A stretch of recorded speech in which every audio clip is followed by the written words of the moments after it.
क्या आप सिर्फ नमक के लिए लाठी खाने के लिए तैयार हो? महात्मा गांधी थे और भारत के लोग भी।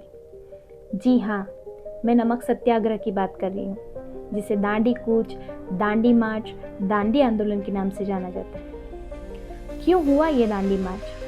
क्या कारण है? आइए इसको विस्तार से समझते हैं। अंग्रेजों ने नमक पर अन्यायपूर्ण टैक्स लगाया। अपने ही देश में बिना अंग्रेजों की अनुमति के हम नमक नहीं बना सकते थे।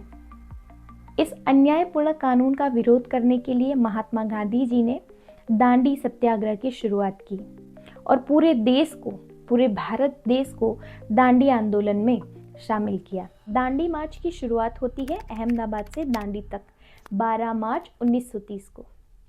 अहमदाबाद के स्थल साबरमती आश्रम से। साबरमती आश्रम से इस यात्रा का आरंभ होता है। यात्रा के आरंभ में बहुत ही सुंदर भजन गाया जाता है। वैष्णव जन तो तेने रे कही जे, पीड़ पराई जाने रे। वैष्णव जन तो तेने रे कही जे, पीड़ पराई जाने रे। पर दुखे उपकार करे तोए, मन अभिमान ना आने रे। वैष्णव जन तो तेने रे कहिए। सुरा संग्राम देख भागे नहीं, भागे सो सुरा नहीं। अर्थात सूरवीर कभी संग्राम यानी कि युद्ध के मैदान को छोड़कर भागता नहीं, और जो युद्ध का मैदान छोड़कर भागता है वो कभी सूरवीर कहलाता नहीं।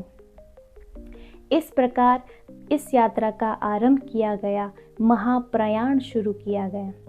अहमदाबाद के साबरमती आश्रम से लेकर दांडी तक 370 किलोमीटर की दूरी तय की गई।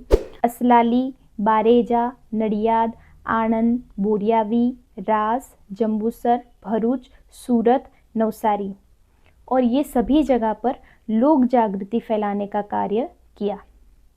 ऐसे कई सारे गांव, छोटे बड़े गांव और शहरों से महात्मा गांधी जी ने लोगों को अन्यायपूर्ण नीति के बारे में बताया और लोक जागृति फैलाने का कार्य इस यात्रा ने किया। महात्मा गांधी जी ने भाट नामक स्थल के पास कहा, कौवे कुत्ते की मौत मरूंगा, पर जब तक स्वराज नहीं मिलेगा तब तक आश्रम में वापस नहीं लौटूंगा।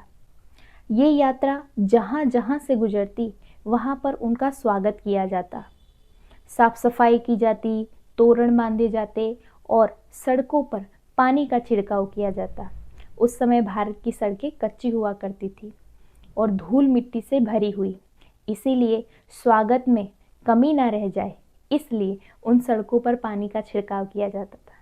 इस यात्रा ने लोगों में जागृति, गजब की श्रद्धा, चेतना, एकता का अद्भुत कार्य किया था। ये यात्रा 24 दिन तक चली।